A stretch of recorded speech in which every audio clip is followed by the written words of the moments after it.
ele é 1/2. Basicamente, no debate competitivo, a gente está querendo provar que a gente é o mais certo naquela disputa dialética, naquele debate, naquele encontro de posições. Então, para a gente tentar provar isso, a gente vai tentar demonstrar 3 pontos. O primeiro é plausibilidade,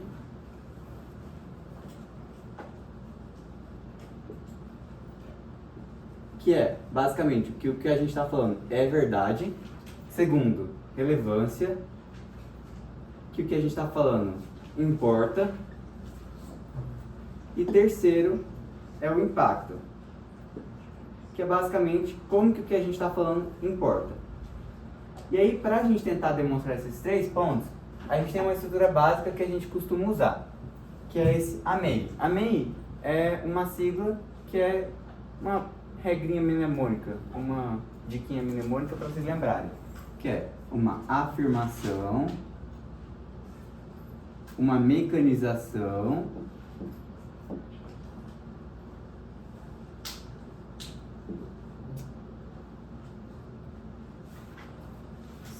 ou um mecanismo, uma explicação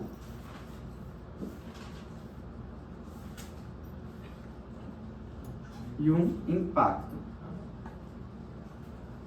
Eu não vou sair aqui dando um monte de informação, porque senão depois vocês não vão lembrar. E essa é uma aula só inicial para vocês terem uma noção dos conceitos básicos. Então eu vou me ater ao básico para vocês pegarem o básico, porque o básico bem feito já consegue levar vocês muito longe. E aí, nas próximas aulas, a gente vai aprofundando cada aspecto que eu estiver trazendo aqui e a gente vai complementando com outras coisas que eu não tiver trazido até então. Tá, a afirmação é uma tese que eu quero provar. Ou seja, vamos supor que eu estou trabalhando, eu tenho uma moção que é a seguinte. Esta casa aboliria o teto de gastos. O arcabouço fiscal.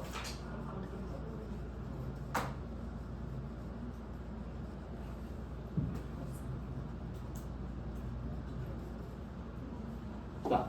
Obviamente, a gente tem gente que concorda com isso. Boa tarde. Sejam bem-vindos. E a gente tem gente que discorda disso. Então, para debater isso, a gente vai ter 2 posições, que é o governo e a oposição. Mais específico para o modelo parlamento britânico, a gente vai ter primeiro governo e segundo governo, e primeira oposição, segunda oposição. E a lógica, ela segue o mesmo princípio da advocacia do direito, que é um argumento, um contraditório. Contraditório, contraditório. Beleza? Todo mundo está entendendo, né? Tá. Então, vamos supor que eu sou primeira oposição. Eu quero defender essa moção, essa casa aboliria o arcabouço fiscal. Eu sou contra isso, eu não quero que seja abolido o arcabouço fiscal. Então eu vou propor uma tese. Eu vou falar: abolir o arcabouço fiscal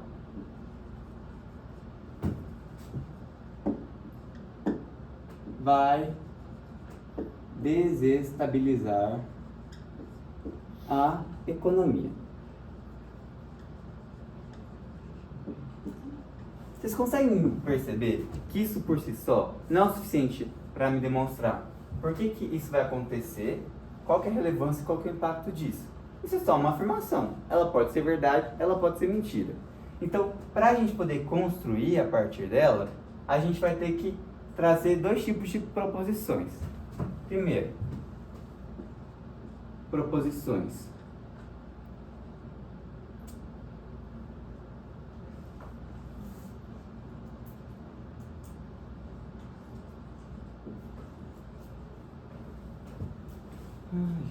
descritivas e proposições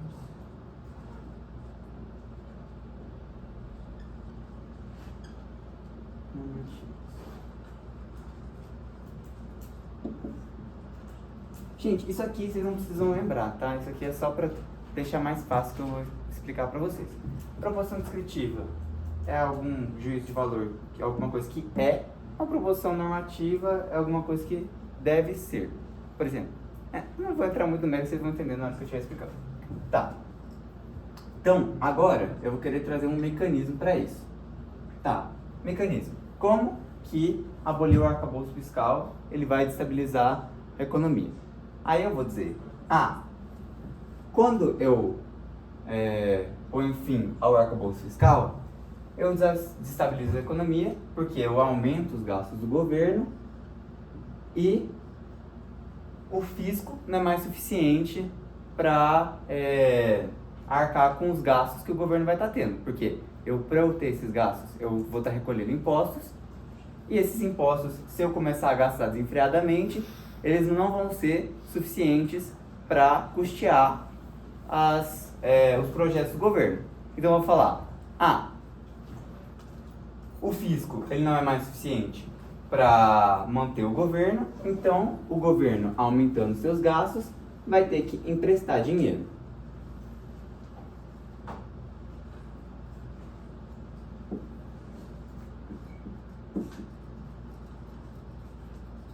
Tá. Aí eu vou explicar por que esse mecanismo de estabilização ele vai acontecer. Eu vou falar, gente, o governo ele não pode simplesmente pegar e sair imprimindo dinheiro. Porque o dinheiro ele só tem valor porque ele tem unidade de reserva. Não, ele tem reserva de valor, unidade de conta e reserva de valor, unidade de conta. Enfim, ele tem essas três funções para a economia, que é, basicamente, o dinheiro ele só serve porque as pessoas acreditam que ele é capaz de ser trocado por algum produto. Se em uma economia eu sair imprimindo dinheiro, mas eu não aumentar os produtos ou o tamanho dessa economia, eu só vou ter mais dinheiro para comprar a mesma coisa. Então, se antes eu comprava, sei lá, uma bola por R$1 e eu imprimi dinheiro, agora eu vou ter R$2 mais uma bola, eu vou comprar uma bola por R$2. Essa é a lógica. Não estou falando que é exatamente isso que acontece, mas essa é a ideia. Então, eu vou simplesmente falar aqui. Governo não pode sair imprimindo dinheiro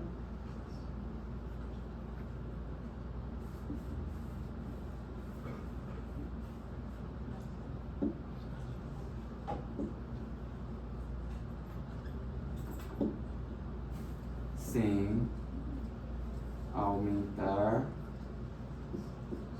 capacidade da economia.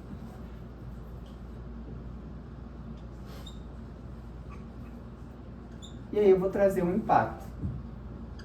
Gente, de novo, isso é simples, tá? O meu discurso ele teria 7 minutos e 30 segundos. Eu não ia falar só isso, eu ia explicar melhor. Eu ia desenvolver tudo que eu tô comentando. Aqui são só, tipo assim, bullet points para eu conseguir explicar e vocês entenderem de uma maneira didática, tá?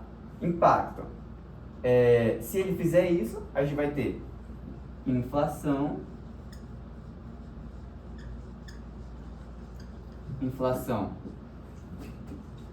preços descontrolados,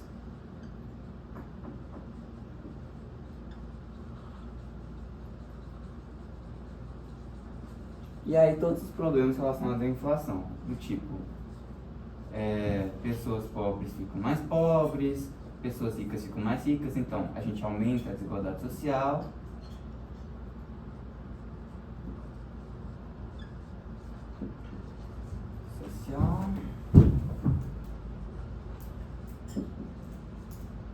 Quebra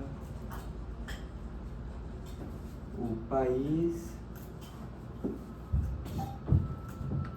e efeitos disso. Beleza. Tá. A ideia é que vocês têm um adjudicador, que é basicamente um juiz, que vocês têm que convencer ele até você chegar a um ponto de intuitividade. Que esse juiz ele consiga perceber, sem que você tenha que dizer mais nada, que aquele seu argumento ele é determinante para comprovar que aquela proposta contrária à que você está trazendo é ruim, ou então que a sua proposta ela é boa. Então, a partir do momento que eu chego eu falo, abolir o arcabouço fiscal vai trazer inflação, que vai trazer desigualdade social, que as pessoas vão ter que ficar correndo todo mês para ir para o banco, porque os preços mudam todo dia, porque você tem todo aquele set de problemas que a gente já passou na década de 80, na década perdida, que isso vai aumentar a desigualdade social, que as pessoas vão passar fome, que você vai ter uma desregulamentação dos preços, que o país vai entrar em recessão e que as pessoas vão perder emprego. Isso já é suficiente para eu, enquanto adjudicador, perceber por que você está conseguindo levar esse debate ou por que você está conseguindo explicar o que você está querendo trazer e quais são os impactos que você está trazendo. Percebam que não é simplesmente eu pegar e falar abolir o arcabouço fiscal vai causar inflação e as pessoas vão ficar desempregadas e fome. Você tem todo um caminho que você tem que construir. E é isso que a gente vai estar querendo ver. A gente vai estar querendo ver como vocês conseguem construir o argumento de vocês, de modo que essa sua afirmação ela possa ser materializada com plausibilidade, relevância e impacto para comprovar um argumento. Todo mundo entendeu? Por favor. Eu não entendi muito bem a parte da mecanização. Beleza. A gente tem a afirmação, que é abolir o arcabouço fiscal vai estabilizar a economia. Aí a gente vai ter o mecanismo, que é como que isso vai acontecer. E aí a gente vai ter a explicação, que é a explicação do mecanismo. É basicamente uma explicação duplicada. Entendeu agora? Tipo assim, na prática vai ficando mais compreensível. E você também não faz essas afirmações, essas construções de uma maneira tão hermética. Então, a ideia é que isso tudo seja construído como uma coisa só. Porque o argumento, ele já é um todo. Entenderam? Então, tipo assim, quando você pega e você fala abolir o arcabouço fiscal vai trazer inflação, esse é o argumento todo. Só que esses pontos que estão dentro do argumento, você precisa explicar. É que às vezes você não fala, porque você entende eles como pressupostos. Mas muitas vezes eles não são. E eles precisam ser explicitados para que a gente consiga comprovar alguma coisa. Beleza? Tá.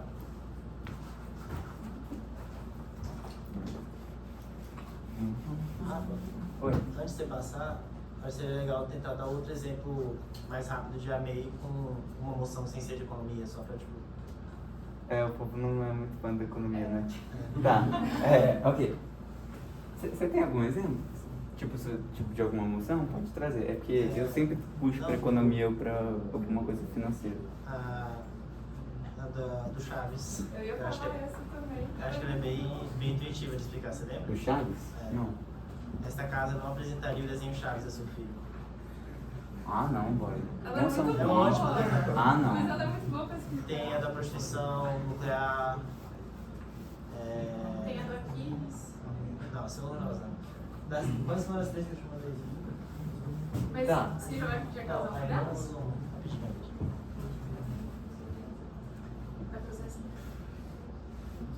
Acho legal. Aleixo, a do casamento. Essa casa se casaria por amor ao invés de interesse.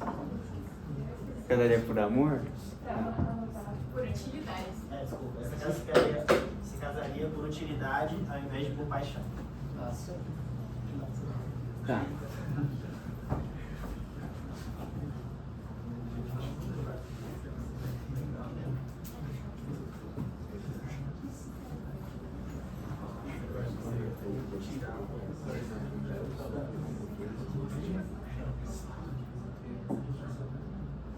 Não, aqui é em inglês, né?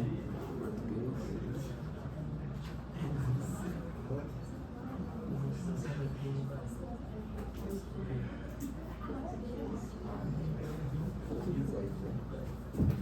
Meu Deus! Ninguém viu. Opa, somos livres. Perdão, gente. É a greve. É a greve. Tá, eu obviamente eu vou ser oposição, tá? Porque, né, a gente tem que ser romântico. Tá. Então, dito isso, vamos lá. Vamos ver.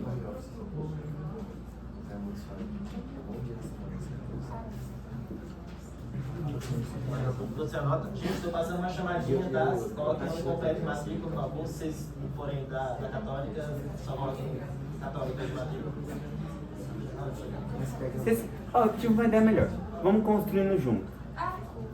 que vocês acham? Tá, afirmação. Alguém tem alguma tese para comprovar que é melhor se casar por paixão do que por utilidade? Ou por utilidade do que por paixão? Alguma tese, alguma afirmação, tipo assim, quando vocês... Por paixão é uma construção da modernidade, do romantismo. Tá, mas... Tipo, alguma coisa que demonstre que isso é melhor do que se casar por paixão do que por utilidade. Ou o contrário. Melhor casar com um velho rico que você não gosta do que virar CLT.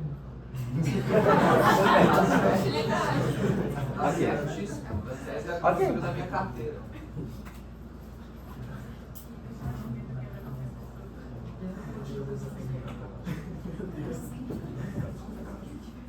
Além de pra colocar que tipo, paixão é uma potência, tipo, que leva a pessoa a conseguir Nós vamos aceitar a afirmação dele. todos juntos. Beleza. Tá. Alguém consegue me trazer um mecanismo? Alguma coisa que consiga comprovar isso? Por quê? Por que é melhor casar com um velho rico do que virar CLT? É uma vida mais luxuosa. Porque é uma vida mais tranquila. Tá. É uma vida mais tranquila.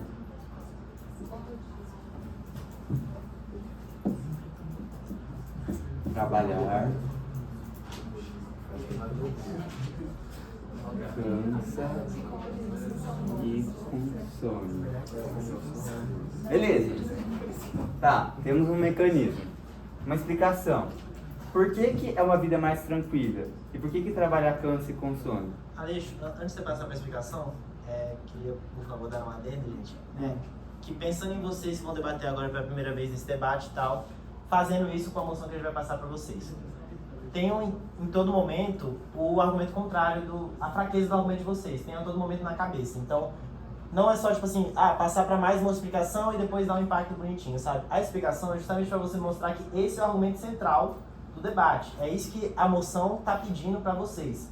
E como que uma das maneiras que eu acho que funciona muito bem nesse debate que a gente está construindo aqui, nesse argumento, é pensar o lado oposto. Tá, é uma vida mais tranquila, porque trabalhar cansa e consome.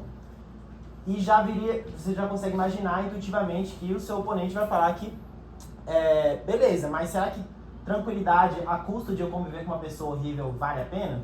Então, isso me parece um argumento intuitivo, não faz sentido pra vocês?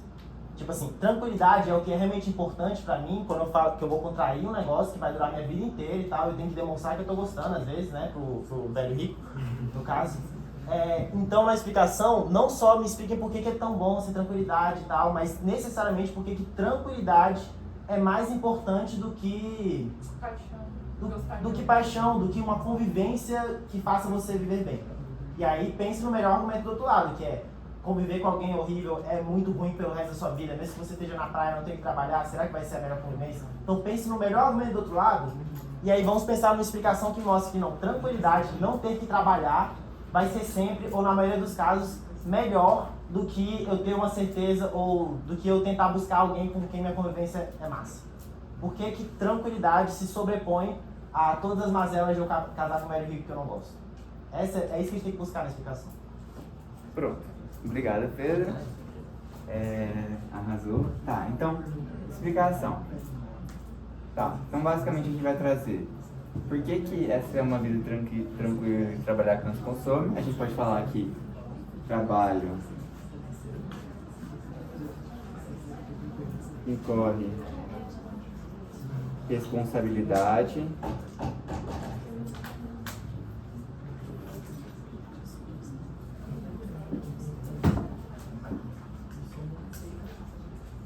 e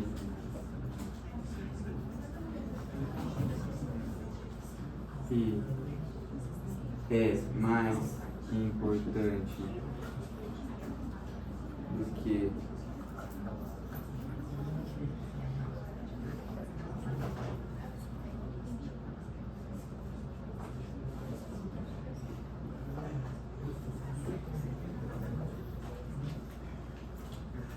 que paixão?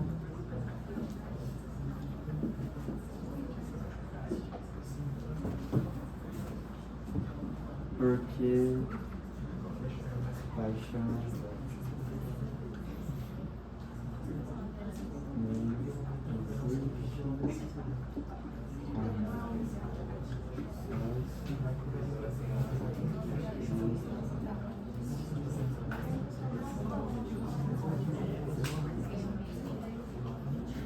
Tá, então ó, aqui a gente tá falando, trabalho incorre em responsabilidade e é mais importante ter tranquilidade do que paixão, porque, como o colega disse, paixão ela nem existe, ela é uma construção social. E a tranquilidade sim, que você fica de boa, você fica sem responsabilidade, fica sem ter que fazer nada.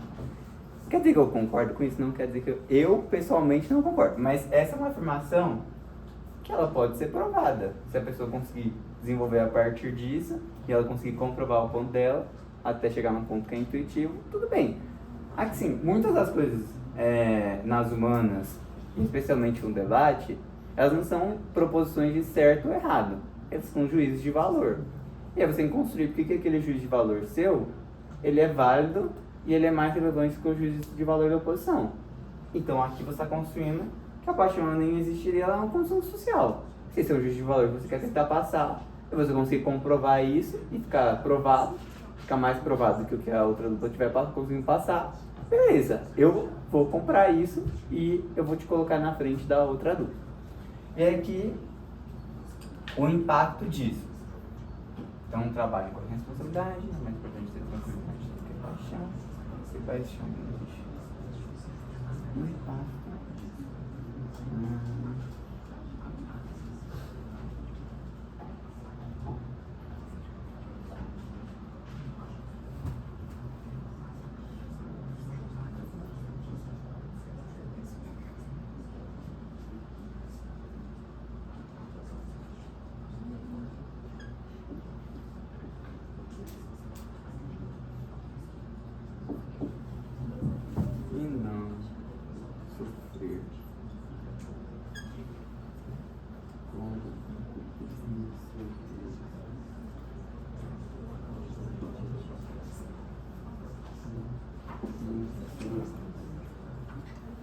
Beleza, e a gente poderia ter como impacto que uma pessoa mais tranquila, ela não se preocupa com sustento, ela não precisa sofrer com incertezas e inseguranças de se ela vai ter o que comer no outro dia e esse tipo de coisa, que é um sofrimento que é muito grande para as pessoas e traz impactos práticos muito significativos, né? Porque, tipo, fome é uma coisa que todo mundo sente e é muito significativo.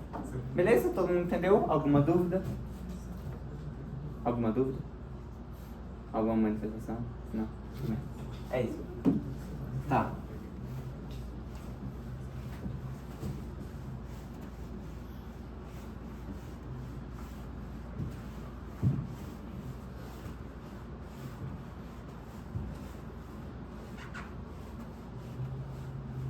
Beleza, galera?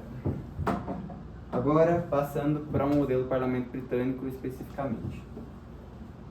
A gente tem um governo, uma oposição, um segundo governo, deixa eu deixar duas linhas, e uma segunda oposição. Beleza? Tá. A gente tem 4 casas. Cada casa, ela vai representar um partido. Então aqui a gente vai ter um primeiro-ministro e um adjunto.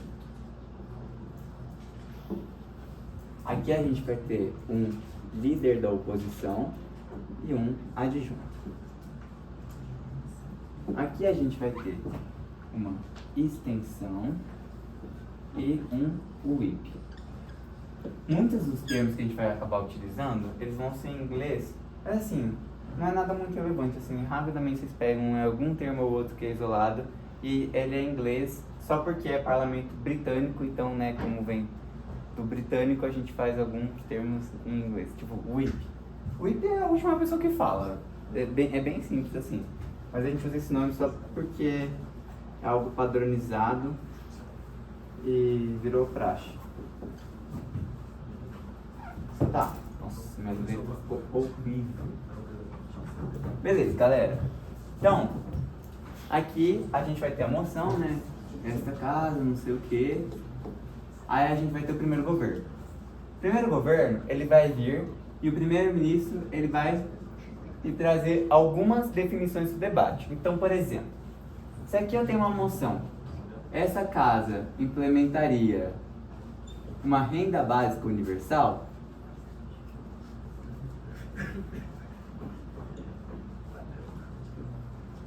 convém o primeiro-ministro, que é a primeira pessoa que vai falar, pegar e definir. Olha, uma renda básica universal é isso, isso e isso.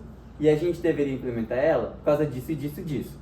É importante eu pegar e eu fazer essa caracterização inicial, tipo, o que a gente está debatendo, porque senão o debate inteiro parece que fica perdido. Fica todo mundo debatendo, a gente deveria fazer uma renda básica universal por causa disso, não, a gente não deveria por causa disso, e ninguém sabe o que é renda básica universal e por que as pessoas deveriam ou não fazer. Então é importante sempre o primeiro-ministro ele vir e explicar o que a gente está debatendo. Nesse caso, uma renda básica universal, é mais fácil de explicar. Mas tem outros casos que você vai ter que passar um tempo maior definindo ali. O que é importante para esse debate aqui, que eu preciso dizer? Que também não quer dizer que você precisa ficar trabalhando muito sobre umas coisas que todo mundo concorda. E esse é um ponto importante no debate. Não, em qualquer argumentação na sua vida. Tem pontos que todo mundo concorda. Você não precisa passar 3 minutos falando alguma coisa que todo mundo concorda, porque assim, é indiferente, todo mundo já concorda mesmo, não dá nada, entendeu? Do tipo, você vai pegar e você vai falar, deixa eu pensar.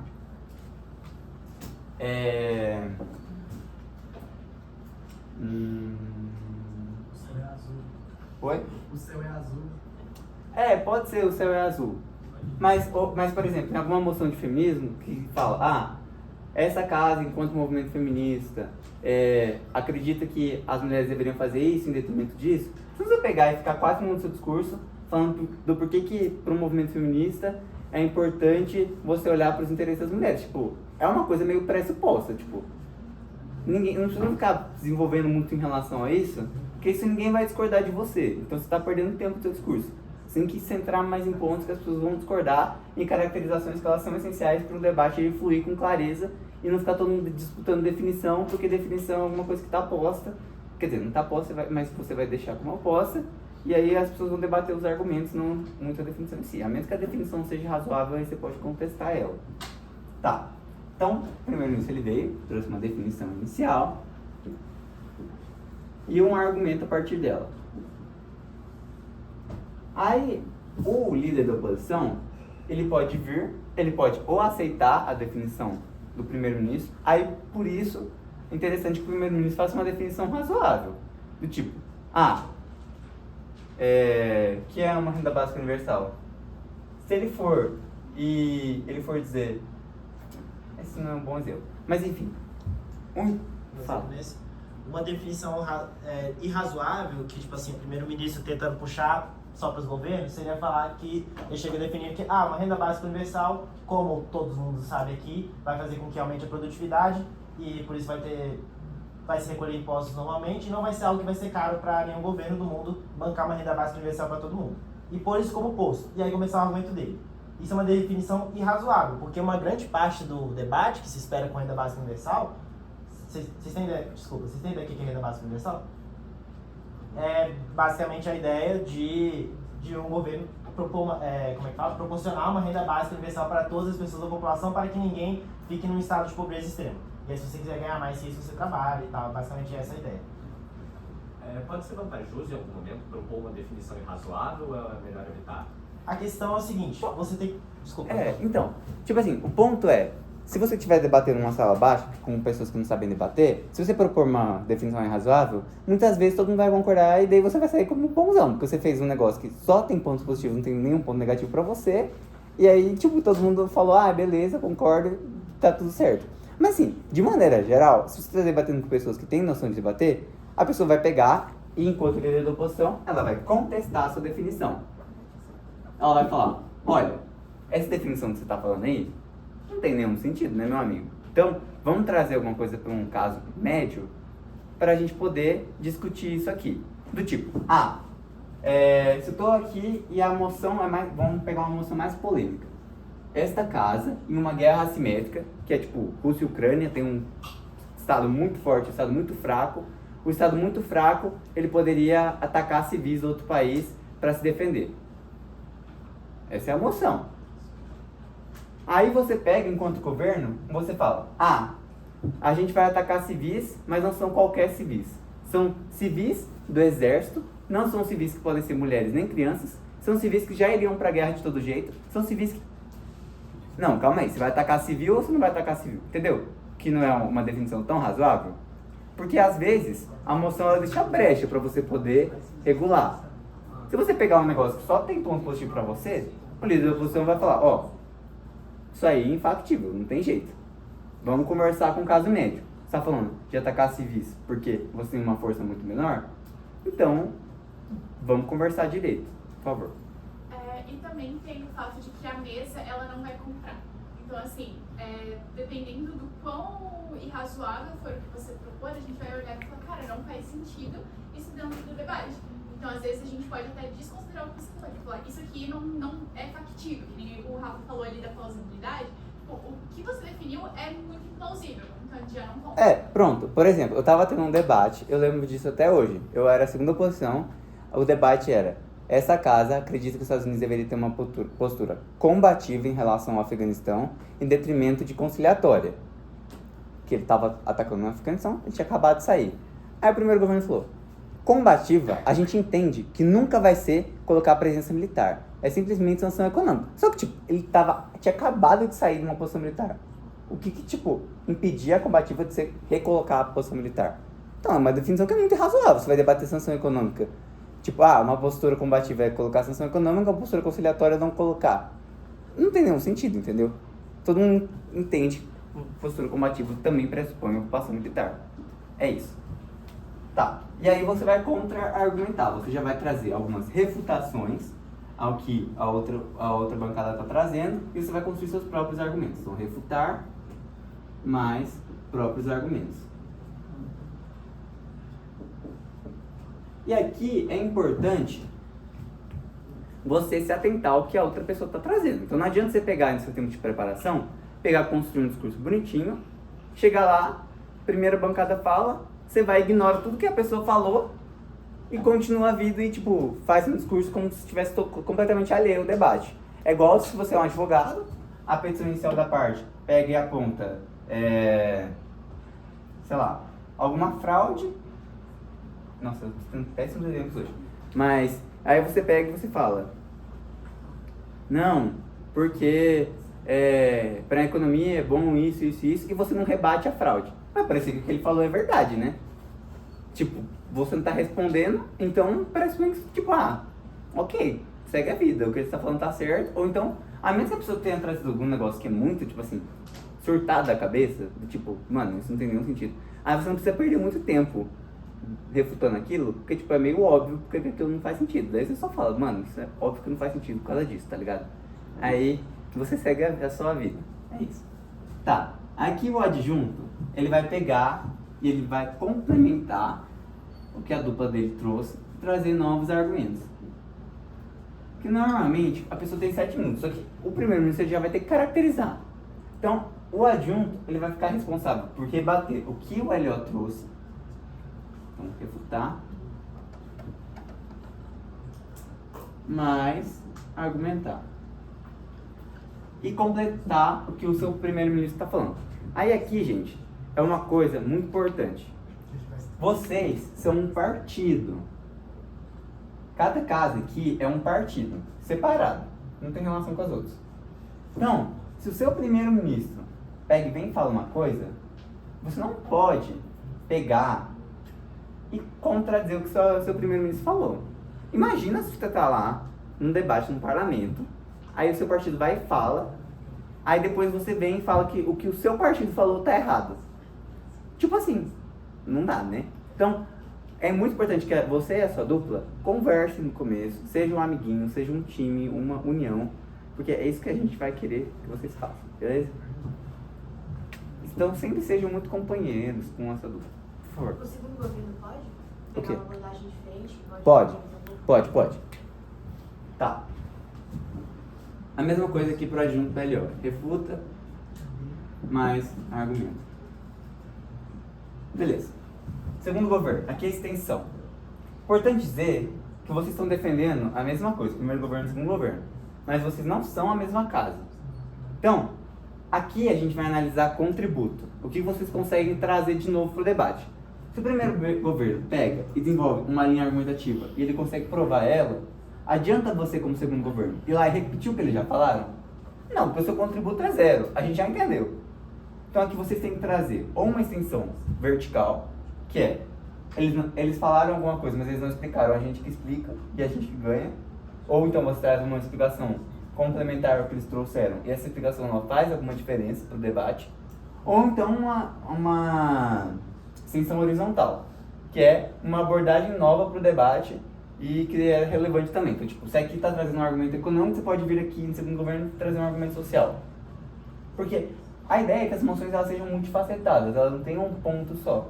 Então, normalmente tem muitos argumentos que você pode explorar. Se o primeiro governo trouxe uma coisa, o segundo governo vai trazer outra. E é aqui um ponto. Não é interessante, como segundo governo, você vir e você esfaquear a sua primeira casa. Do tipo, eles falaram aqui que um argumento econômico vai ajudar por causa disso, disso, disso, e daí você fala, esse argumento econômico que minha primeira casa falou, tudo mentira, isso aqui é tudo errado. Porque, tipo, queira ou não, mesmo que vocês são partidos diferentes, vocês ainda estão defendendo a mesma coisa. Então, você não vai pegar uma coisa que está ajudando do seu lado e você vai falar que não é verdade ou que nada a ver, entendeu? A menos que seja uma coisa muito surtada. De novo, gente, é a mesma coisa do direito. Sempre você tem em consideração a razoabilidade das coisas. Se for um negócio muito nada a ver, foda-se, entendeu? Ninguém tá ligando. Mas a ideia é, se for uma coisa razoável, aí vocês não vão esfaquear. Vocês só vão mostrar porque que o que vocês estão trazendo é mais importante. Então vocês vão falar, olha, concordamos com o que o primeiro governo trouxe, mas a gente é mais importante por causa disso, disso, disso. A gente trouxe isso e isso que é melhor por causa disso, disso, disso. Entendeu? Vocês não precisam necessariamente pegar e falar que eles são horríveis para falar que eles são melhores. Ou então, tipo, vocês até podem falar, isso aqui eles pecaram nisso, nisso, nisso. E a gente não, nisso, nisso, nisso. Mas aí é importante vocês falarem, eles pecaram, por exemplo. Eles pecaram na plausibilidade, na relevância, por causa disso, disso, disso. E daí vocês param por aí, vocês não falam por que vocês não fizeram isso. Porque daí você tá só criticando, sem mostrar nada que vocês fizeram de bom. Aí também não ajuda muita coisa. Mas enfim, todo mundo entendeu. Então aqui, extensão. Extensão traz argumento novo. Mesma coisa, argumento novo. E aqui, ó, uma coisa. Vocês estão em segunda bancada, vocês estão em um ônus argumentativo maior. Por quê? Vocês já ouviram todo mundo aqui falar. Então, não adianta vocês pegarem e vocês ignorarem tudo que todo mundo falou. Porque, tipo assim, passou meia hora do debate, aí você pega e você começa um negócio completamente novo, não mostra porque o que vocês estão trazendo de novo é mais importante do que o que já tinha sido trazido, fica um negócio completamente alheio. Se você acha que o debate não está acontecendo a melhor luz possível, tem problema. Você pode falar, não, essa abordagem que eles estão trazendo para o debate, essa caracterização, não faz sentido. Vou trazer uma nova caracterização, que é a caracterização certa para esse debate, que o debate é razoável. Só que daí você tem que explicar por que é a certa, por que é melhor do que o que está acontecendo antes. Porque tudo que vocês estão fazendo, vocês estão explicando, vocês estão dialogando com o que as outras pessoas estão trazendo. Nada que é isolado, tudo é dialético. Tá. E aqui tem o WIP, que é a última posição do debate. O WIP, por uma questão logística, ele não pode trazer argumento novo. Porque, imagina se pega, e aí a última pessoa do debate, ela fecha com um argumento novo que ninguém tinha pensado, que ninguém tinha engajado, que ninguém tinha nada. Qual que é a possibilidade de qualquer outra pessoa contradizer e fazer qualquer coisa? Não tem. Então, se você quiser trazer algum argumento aqui no WIP, quem tem que trazer é a sua extensão. Aí você vai pegar, você pode comparar as outras casas, porque você é melhor, então você vai falar, olha, o primeiro governo fez isso, eles erraram por causa disso, a gente é melhor por causa disso. A primeira oposição fez isso, eles erraram por causa disso, ou eles são menos importantes por causa disso, disso, disso. Segunda oposição, eles erraram por causa disso, a gente é melhor por causa disso. Aí, aqui o WIP ele vai fazer isso, e daí ele vai complementar. Então, tipo assim, a minha extensão pegou e trouxe, o arcabouço fiscal precisa ser mantido por causa de um argumento econômico. Aí você vai pegar e falar, isso aqui vai acontecer dessa forma, vai acontecer desse impacto. Mas não um negócio que, tipo, a pessoa pegou e falou uma frase, ou então não falou, e aí você, tipo, tira do nada, assim, tipo, nossa, receba. Então, vocês têm que pegar as coisas de uma maneira que é construída, entendeu? Compara.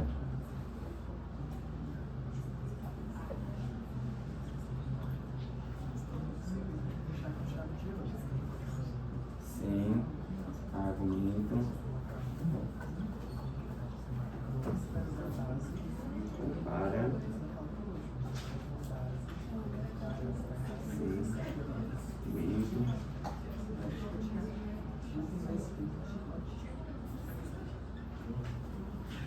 Últimas dicas, galera. Primeiro, um exemplo não é suficiente para você conseguir comprovar alguma coisa. Então, por exemplo, vamos supor que você quer dizer que o socialismo não funciona. É uma moção tipo, essa casa prefere uma reforma do sistema capitalista que torne ele mais humano do que uma revolução socialista. Isso é um exemplo, tá? Não precisa concordar com nada. Aí você pega e você vai falar assim, olha, socialismo não funciona por conta de Cuba. E daí você encerra o meu discurso. Tipo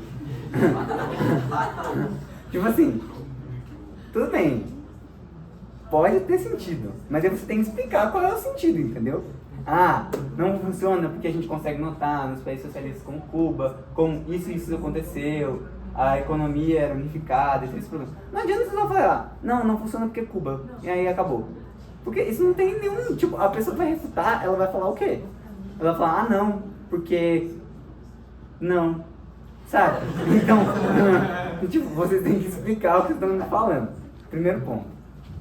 Segundo ponto quando vocês estão trazendo um argumento, vocês precisam descrever por proporções descritivas o que vocês estão explicando. Então, tipo, qual que é, para quem é do direito, a raça descendente daquele exemplo, a raça descendente do que vocês estão explicando. Então, vocês às vezes podem trazer exemplos, como uma maneira de, tipo, deixar mais claro para as outras pessoas o que você está falando, fazer uma analogia, porque às vezes você está explicando de uma maneira muito teórica, e daí a pessoa fica, o que será que ele está querendo dizer com isso, né? Aí você dá um exemplo e isso esclarece. Mas esse exemplo, ele é só tipo uma figurinha, um acessório. Então, se você é uma bancada de oposição, primeira coisa, se você está trazendo só o exemplo, não é suficiente, como eu já acabei de falar. E a outra coisa, para outra pessoa que está rebatendo, da mesma maneira que o exemplo não é só suficiente para justificar alguma coisa, você só refutar o exemplo também não é suficiente para você acabar com o argumento, entendeu? Então, tipo assim, estou falando de alguma coisa de religião, por exemplo, é uma moção que envolve religião, tipo, essa casa prefere um Deus relojoeiro em detrimento de um Deus interventor. Deus relojoeiro é um Deus que tipo assim, não faria nada, tipo, deixou as regras e deixou o mundo rolar. Aí pega e aí a pessoa dá um exemplo da religião católica. Aí você fala, não, mas esse exemplo ele é péssimo, porque tem religiões africanas, tem religiões hinduístas e não sei o que, isso não engloba. Tudo bem, porque foi só um exemplo, entenderam? Então, tipo assim, se a pessoa tiver todo o argumento dela focado num exemplo, aí você pode refutar o exemplo. Mas se a pessoa tem toda uma argumentação do porquê que aquilo está sendo explicado, aí ela pega e dá um exemplo, tipo, da religião católica, e aí você pega e fala, não, porque tem outras religiões, tipo, não importa, foi só um exemplo, entendeu? Então o ponto é, tentem refutar os argumentos pelas proposições descritivas dele, pela teoria, pelo argumento em si, e não só pelo exemplo, a figurinha que ele está usando. Porque aí seu argumento é muito mais forte. E também, tentem argumentar pela melhor luz que a outra pessoa está falando. Se a pessoa pega e está falando X, aí você fala, não, porque essa pessoa está falando Y, e esse Y é péssimo. Não adianta, porque você não está olhando o argumento pela melhor luz. É igual, eu lembro que teve um debate que estava eu e a Isadora debatendo, aí a pessoa falou assim, porque o monopólio vai aumentar o preço. Aí a Isadora falou, você está falando que o monopólio vai diminuir o preço? E eu, como consumidor, não consigo ver porque que diminuir o preço é ruim. Só que não era isso que o cara tava falando, entendeu? Então, vocês têm que olhar o que as pessoas estão falando e refutar como se o que as pessoas estivessem falando tem sentido. Porque normalmente tem, senão a pessoa não está falando. Às vezes tem um povo que é meio surtado, tem. Mas, de maneira geral, se a pessoa está falando é porque ela está conseguindo ver algum sentido naquilo.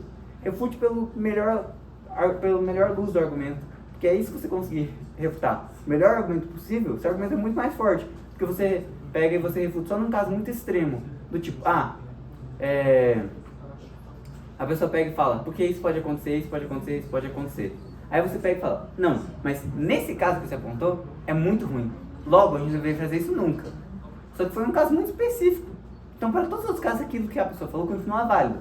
Quando se você pega e consegue demonstrar porque que até no melhor caso da outra casa, você ainda vence, tá vendo como você consegue englobar muito mais coisa? Então isso é muito melhor. É isso, gente. Alguém tem alguma dúvida? Por favor. Põe breve. Ah, tá. Beleza. A gente tem duas outras coisas que eu esqueci de explicar. A primeira coisa é o PrEP. PrEP, eles são os 15 minutos que a gente tem antes de começar o debate para vocês poderem organizar o argumento de vocês. Então, aqui eu vou liberar uma moção, aí vocês já vão estar organizados em qual caso vocês vão ficar, qual posição vocês vão ter que defender, com quem vocês vão discutir, com quem vocês vão se organizar para trabalhar esses argumentos, para construir os argumentos de vocês. Aí eu vou liberar a moção, vocês vão ter 15 minutos para pensar esses argumentos. Depois desses 15 minutos vocês vão voltar para a sala e vai começar o debate com o primeiro-ministro discursando. E cada pessoa vai ter 1 minuto para conseguir, se acalmar os ânimos e começar a falar. Outra segunda coisa, POI. POI é literalmente Point of Information. Então, basicamente, ele é algum esclarecimento que você pega e você pode fazer no discurso da sua contraparte. Então, vamos supor, se um governo tem uma posição, cada um vai estar sentado num lado no debate por uma posição estratégica. Tá o governo aqui falando, aí você pega e acha que o que ele está falando é muito torto. Aí você pega e você pode levantar a mão. Aí se a pessoa que está falando fala, por favor, conceda o POI, aí a pessoa pega, tem 15 segundos para falar o que ela quer falar, aí fecha o POI e a pessoa que está discursando continua discursando. Aí é importante, a pessoa que está discursando, ela precisa conceder o POI para outra pessoa. Mas é interessante que ela conceda, porque assim, primeiro, isso ajuda o engajamento, ajuda o juiz a ver quem está ganhando o debate. Segundo, é uma oportunidade que você tem para você ouvir o que a outra pessoa está falando e rebater. Porque senão, se você não ouvir naquela hora, na hora que a outra pessoa for discursar, ela vai falar. E aí você não vai ter nenhuma oportunidade de contra-argumentar. Também é um ponto interessante para as outras pessoas, para elas conseguirem já antecipar o que elas vão trazer e já começar a bater. Ou então, se assim, um ponto muito importante, para conseguirem construir. E também é importante para pontos de esclarecimento. Então, do tipo, estamos debatendo a renda básica universal. Eu sou da oposição. Tá o primeiro-ministro falando. Tá no terceiro minuto do discurso. Eu ainda não entendi o que é renda básica universal. Você pega, levanta a mão e fala, por favor, primeiro-ministro, poderia definir o que é renda básica universal? Para você conseguir construir o seu argumento. Senão fica aquele debate confuso e ninguém entende nada. Alguma dúvida? O tempo de dar o POI. É 15 segundos. Tá. Vocês só podem fazer o POI entre 1 minuto do discurso e 6 minutos. Por quê? Porque o primeiro minuto a pessoa tem para pensar e para poder colocar as considerações iniciais, a tese dela. E depois dos 6 minutos, não é interessante que a pessoa consiga continuar fazendo POI, porque imagina que você tem um discurso de 7 minutos e 15 segundos. Aí você vai conceder o POI, justamente para a pessoa poder falar e você contra-argumentar, e você concede o POI 6 minutos e 45 segundos. Aí a pessoa acaba com 7 minutos do seu discurso e tem 15 segundos para contra-argumentar. Aí parece que aquela pessoa tá certo, né? Porque você não conseguiu falar nada depois. Então, não faz sentido você conceder depois de 6 segundos. E também você não pode, porque é uma regra do debate do Parlamento Britânico. E durante o PrEP, vocês também não podem pesquisar. A ideia é que vocês já tenham um conhecimento prévio e aí vocês, nesses 15 minutos, vocês vão apenas estruturar a argumentação para que ela seja mais efetiva. Mas aí não está liberado poder pesquisar. Sobre isso que a Ana falou, a gente vai passar essa moção para vocês, mas do que o Rafa falou, do Deus relojoeiro versus Deus intervencionista. Pedro, não faço ideia do que você está falando. Mas tem uma explicaçãozinha lá e vocês podem argumentar sobre determinismo na sua vida, podem pensar exemplo da sua própria vida, podem pensar coisas externas que se relacionam com o tema da moção, ou a moção da guerra assimétrica. Não sei nada sobre Rússia e Ucrânia, mas vocês têm uma ideia intuitiva do que seria essa questão que a gente vai explicar da guerra assimétrica, que é um país muito mais forte contra um muito menor. Vocês têm uma noção intuitiva do como se pega bem, pega mal, um país atacar civis do outro. Então, peguem noções intuitivas, mesmo que os temas sejam muito específicos. A gente não vai pegar um muito específico aqui agora para vocês, para o debate e tal. E aí algumas considerações. Se alguém ou algum debate for trazer algum tema muito específico, do tipo, pinkwashing, um negócio assim, né? A pessoa vai ter que explicar o que é pinkwashing. Ninguém, entende que é pressuposto que todo mundo vai saber o que é uma guerra assimétrica. Então você vai ter um infoslide, essa casa acredita que uma guerra assimétrica, tarará, tarará. Aí vai ter embaixo, infoslide. Uma guerra assimétrica é tarará, tarará, tarará, tarará, tarará, tarará, pra todo mundo conseguir entender e conseguir debater depois, entendeu? E aí, ainda assim, vocês podem pensar, mas tem algumas considerações que eu ainda tenho alguma dificuldade e tudo mais, porque são muitos temas. Mas é justamente essa a ideia, da gente estar aqui pra gente poder aprender a argumentar sobre qualquer tema possível. Então, se vocês não estão conseguindo, não estão tendo alguma dificuldade, que bom, é para isso que nós estamos aqui, para vocês pararem de ter essa dificuldade. E aí, quanto mais vocês forem treinando, mais vocês vão conseguindo, mais vocês vão conseguir se adequando. Vocês vão ver se vão conseguir debater qualquer tema possível, inclusive tema assim, banal. Tipo, a gente depois eu conto isso, mas... abafa. Tem temas e temas, é bem legal. É isso. Posso dar mais um adendo, professor? Vai, pode falar. Gente, só uma questão que eu queria, uma coisa que me ajudou muito no meu primeiro debate, tá? Que foi o Dida que não tá aqui, era o nosso ex-presidente. Eu queria dar uma dinâmica pra vocês do que vai acontecer nos próximos 15 minutos, porque todo mundo que tá aqui vai debater, né? Vamos fechar várias salas, principalmente pra você, entrando na cabeça de você que hoje vai fazer o primeiro debate. Ou viu o debate ouro, ou não viu, tá meio perdido.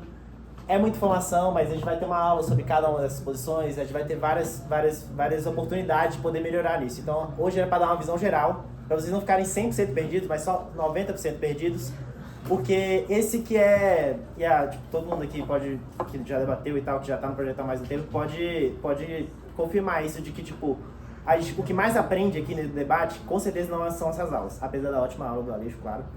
No que vocês mais aprendem é se colocando na posição de puta que pariu, eu não sei o que é uma guerra assimétrica, eu tenho que falar 7 minutos sobre isso agora. Se colocando nessa posição de desconforto no ambiente, claro, seguro aqui, porque você não está defendendo suas posições, você não está indo contra suas posições, a gente não considera pessoalmente, claro, você está defendendo o que foi proposto para você. Então, nesse ambiente seguro, que no final a gente vai dar um feedback para você, vai falar especificamente, ponto por ponto, o que você acertou, o que você errou. Então, para incentivar que todos vocês, principalmente quem entrou agora, tentem, vamos tentar fechar, acho que dá 2 salas, sei lá, para debater e tal, mesmo sendo o primeiro dia e tal, primeira aula, só tiveram uma hora disso, o que vai acontecer daqui a 15 minutos? Primeiro, a gente vai dividir, a gente vai soltar o draw, só tem nome em inglês nesse negócio, mas que é basicamente a divisão de, fulano e ciclano vai ser primeiro governo, tal e tal vai ser primeira posição, segundo governo, segunda posição. Aí você vai lá, vai chegar no seu coleguinha, ver, oi, tudo bem? Se vocês não se conhecerem ainda, já decidam, por exemplo, quem vai falar primeiro e quem vai falar depois. Vamos ver se supor que sai no draw, que vai eu e Aleixo de segunda posição. Já fala com seu coleguinha, assim, se você quer falar primeiro ou se quer falar em segundo. Aí beleza, aí a gente vai soltar a moção pra vocês. Esta casa se casaria por utilidade ao invés de por paixão. Não vai ser essa, a moção que eu vou fazer pra vocês. E eu sou segunda posição, eu já falo com o Rafa. Aí vou dar Aí vai começar 15 minutos pra vocês se prepararem, que é o prep time. Aí eu e o Rafa, a gente vai pegar nossas folhinhas, vamos lá pra fora e tal, só pra não ficar confuso aqui e tal. Vocês vão ter 15 minutos pra se preparar, pensar no argumento de vocês. Beleza, somos oposição, então temos que defender o casamento por paixão. Aí conversa com o Rafa, antes de vocês entrarem a meio, meu Deus, Pedro, eu tenho que saber qual que é a minha afirmação, mecanismo, explicação, impacto.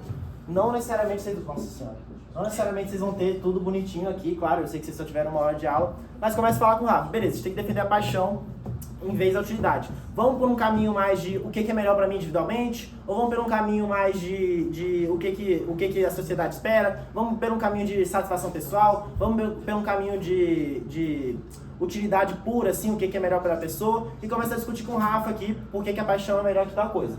Cheguei numa afirmação, numa tese e tal. Casar com paixão é melhor porque utilidade, porque paixão é um dos sentimentos mais fortes que a gente sente, então a gente tem que priorizar isso ser uma boa área da nossa vida do que priorizar saúde financeira, por exemplo. E aí começa a pensar, onde que a gente quer chegar nesse argumento? Que, por exemplo, casar com paixão vai fazer com que eu tenha, mesmo que eu viva mais pobre o resto da minha vida, tendencialmente eu vou ter mais satisfação pessoal, porque eu vou estar sempre com uma pessoa com quem eu tenho uma boa convivência e tal. Como é que a gente parte dessa afirmação para esse impacto? O mecanismo. Porque porque a paixão, e casar por paixão impõe que você vai conviver com a pessoa todos os dias e tal, e que às vezes, apesar do trabalho tomar grande parte da minha vida, e apesar de, não ter uma saúde financeira, não ter estabilidade financeira, pode ser ruim, pelo menos eu vou ter alguém com quem falar sobre isso, vou ter alguém com quem para me dar estabilidade, mesmo eu não tendo casado com o velho rico quando tive a oportunidade. Explicação, porque isso é o mais importante desse debate, porque aqui a gente tem que lidar com satisfação pessoal ao longo da vida. Vocês vão discutir isso nos seus 15 minutos. Tentar chegar a isso. Não necessariamente, não tem essa pressão para vocês chegarem no argumento perfeito hoje de primeiro debate. Gente, últimas considerações aqui, especialmente porque hoje é o primeiro debate. Se alguém tiver alguma dúvida, qualquer consternação, qualquer posicionamento, qualquer coisa que vocês queiram dizer pra gente, pode abordar eu, Pedro, Notícia, a gente vai segurar na mãozinha, falar, olha, fica tranquila, fala isso, isso e isso. Tipo, a gente vai dar algumas ajudas, assim, pelo menos emocionais. A gente vai falar assim, olha, faz esse argumento aqui, ó, fala isso, isso, isso, isso. Porque senão não tem sentido também, né? Mas assim, se vocês tiverem algumas dúvidas em relação ao modelo, em relação a isso, é natural, a gente vai estar aqui para ajudar, tá bom? Então, fiquem tranquilos em relação a isso. E assim, primeiro debate, tipo, o que a gente tá falando é ideal. Então, isso é meio tipo assim, ideal, vocês vão ver que na vida real vai ser um negócio meio tipo assim, meu Deus, estilo vida. O que dá pra fazer aqui? Aí você vai e tenta, entendeu? E aí é isso, fiquem tranquilos, vai dar certo. É nóis. Só finalizando pra gente partir do debate, essa coisa do dinâmica que vai correr. Beleza, 15 minutos, conversei com o Rafa. Aí vai voltar todo mundo pra sala, não sei se ele vai fechar duas salas, mas se fechar eu vou avisar pra vocês onde vai ser a outra sala de debate. E aí, vou chamar, vai estar na mesa um adjudicador e um wing, que é o ajudante do adjudicador, e vai chamar primeiro-ministro, pode vir. Aí o primeiro-ministro vai falar por até 7 minutos e 15 segundos.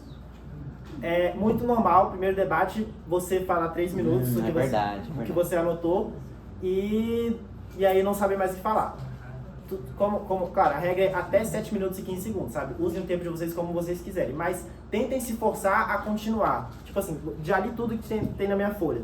Se coloca pensa no argumento que já foi trazido da bancada oposta, que vocês não responderam muito bem sobre. Entra na cabeça do adjudicador, será que ele realmente entendeu onde eu parti, onde eu quero chegar e por que isso é mais importante? Então tenta reformular, tenta passar ponto por ponto, tentem completar os 7 minutos. É um desafio, claro, façam até onde vocês se sentirem confortáveis, mas tentem se propor essa posição. Aí o primeiro-ministro vai falar 7 minutos.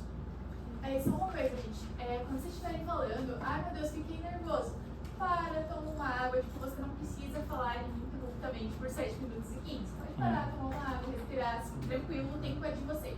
7 minutos e 15 é de vocês, então assim. E assim, também se vocês quiserem terminar o discurso antes, tá tudo bem também. Tipo, a gente não vai estar olhando no discurso de vocês, tipo, qual discurso foi mais longo.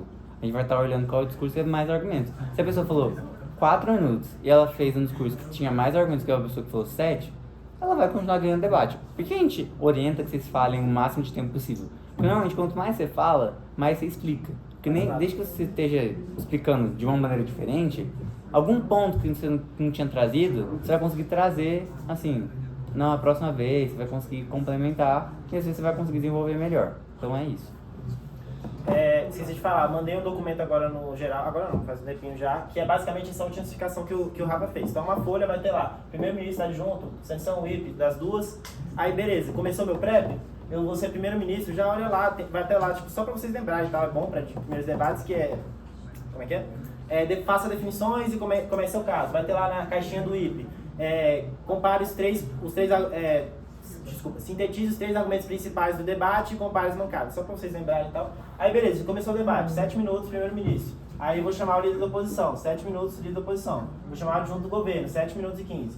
7 minutos e 15, 7 minutos e 15, desculpa, seu cara. Tudo bem. 7 minutos e 15, 7 minutos e 15, 7 minutos e 15. Aí todo mundo vai sair da sala, vai ficar só os adjudicadores, a gente vai falar sobre o debate, uns 20, 30 minutos, vamos chamar vocês. Exagero, exagero, deixa 10 minutos, sabe? 10, 15, 20, 30, 45 minutos, então 10 minutos.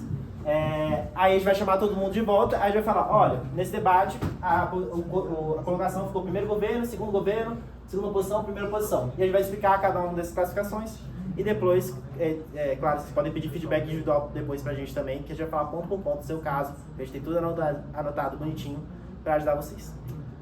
Dúvidas? Salve de palmas para o Rafael Aleixo, que deu a melhor aula de introdução.